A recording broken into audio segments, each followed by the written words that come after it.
আছেন? আশা করি আল্লাহর অশেষ রহমতে খুব ভালো আছেন। আমিও আলহামদুলিল্লাহ ভালো আছি। তো আজকে রেসিপি অ্যারাবিয়ান ফেমাস টমেটোর জ্যাম। তো এই টমেটোর জ্যামটা বিশেষ করে মিশরি যারা আছে, আমরা বলি মাসরি, ওরা বেশি পছন্দ করে, ওরা বেশি খায়। তো আজকে আমি আপনাদের সাথে এই টমেটোর জ্যামটা শেয়ার করলাম। এর জন্য আমি এখানে 2 কিলো টমেটো নিয়ে নিছি। এরকম একদম টসটসে পাকা হতে হবে যখনই এই জ্যামটা বানাবেন। তো প্রথমে আমি যেখানে একটা পাতিলে পানি বসাই দিছি, পানিটা অলরেডি বলক চলে আসছে।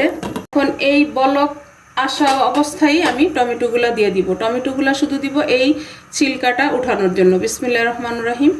একটু হালকা ভাপাই নিব, ভাপালেই এই সিল্কাগুলি উঠে যাবে।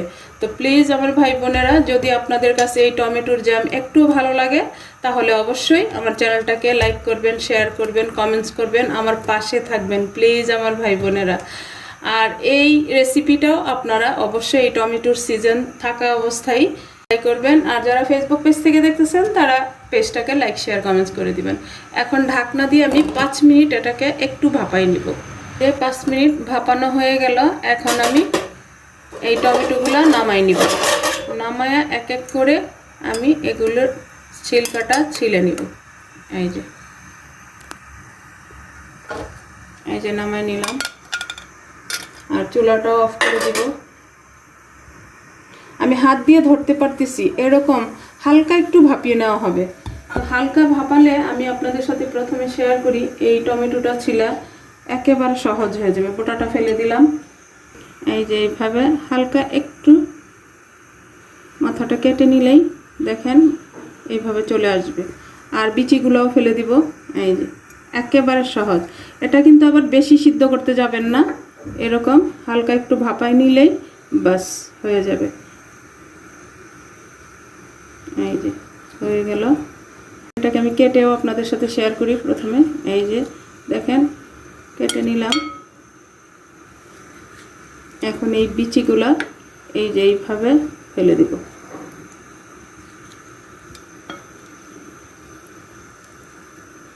এখন এইভাবে ছোট ছোট করে কেটে নিব। এই যে আর যখন জ্যামটা বানাবো কিছু ভাঙবে টমেটো, কিছু আস্ত থাকবে, এই জন্য এইভাবে কেটে নিব। এই যে আমি সবগুলি টমেটো এইভাবে কাটি, কাটার পরে বাকি প্রসেসটাও আমি আপনাদের সাথে শেয়ার করতেছি।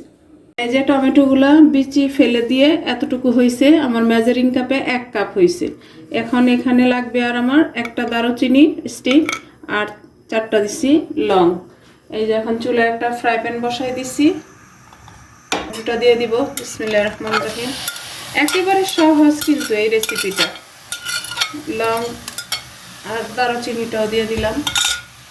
এখন 1 কাপ টমেটো হয়েছে, মেজারিং কাপে 1 কাপ চিনি দিব আমি। দিয়ে দিলাম। আর চুলার আঁচটা আছে হাই ফ্লেমে। এখন নেড়ে নেড়ে আমি এই টমেটোর জ্যামটা বানিয়ে নিব।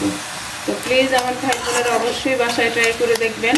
একেবারে অল্প উপকরণ আর অল্প সময়ের মধ্যে হয়ে যায়।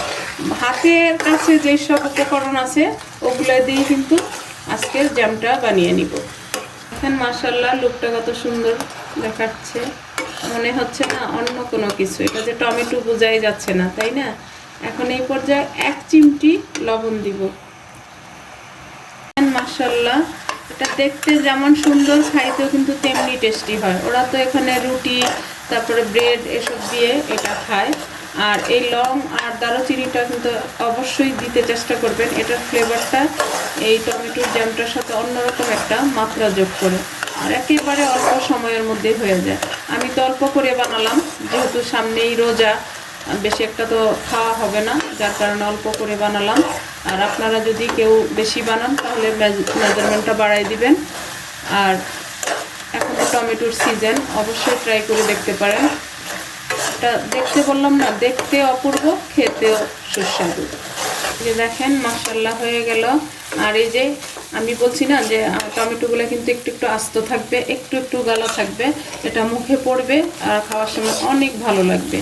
এখন এটাকে আমি নামাই নিব। নামায় সার্ভ করে আমি আপনাদের সাথে শেয়ার করতেছি। দেখেন মাশাআল্লাহ জ্যামটা আমি নামিয়ে নিলাম।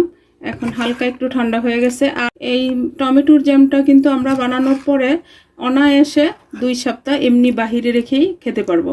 একটা কাচের বয়ামে যদি ভরে রাখি তাহলে এই যে এরকম একটা কাচের বয়াম নিয়ে নিলাম। আর এখন এই দারুচিনিটা ফেলে দিব, লংটাও ফেলে দিব। দেখেন মাশাআল্লাহ,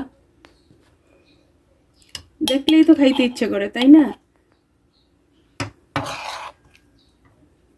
দেখেন আমার হাফ বয়াম হয়েছে, একেবারে ছোট্ট একটা, যেহেতু আমি অল্প করে বানাইছি। আর ওরা খায় কিভাবে সেটাও আমি আপনাদের সাথে একটু শেয়ার করি। এই যে এরকম রুটিতে নিয়ে এই যে বানাবো আর খাবো না সেটা তো হয় না, তাই না? দেখেন এইভাবে, এই যেভাবে নিয়ে নিলাম। এখন কিন্তু আপনাদের ছাড়াই আমি খেয়ে নিব। বিসমিল্লাহির রহমানির রহিম। আলহামদুলিল্লাহ, আলহামদুলিল্লাহ, এত টেস্টি। এখানে টমেটোর কোনো ফ্লেভারই নেই। তো প্লিজ আমার ভাই বোনেরা, এই টমেটোর সিজন থাকা অবস্থায় অ্যারাবিয়ান ফেমাস একটা জ্যাম আপনারা বানায়া দেখতে পারেন। আশা করি নিরাশ হবেন না, এত ভালো লাগবে। মানে কিভাবে বুঝাবো, আপনারা বাসায় না খেলে কিন্তু বুঝতে পারবেন না। আর একবার খেলে বলবেন যে আমি কেন এতটুকু বানাইলাম, এরকম। তো যাই হোক, আজকে আমার অ্যারাবিয়ানদের ফেমাস একটা টমেটোর জ্যাম আপনাদের সাথে আমি শেয়ার করলাম। আমার রেসিপিটা বানানো শেষ হয়ে গেল। আমি আপনাদের কাছ থেকে বিদায় নিব, আবার নতুন কোনো রেসিপি নিয়ে আসবো। আল্লাহ হাফেজ।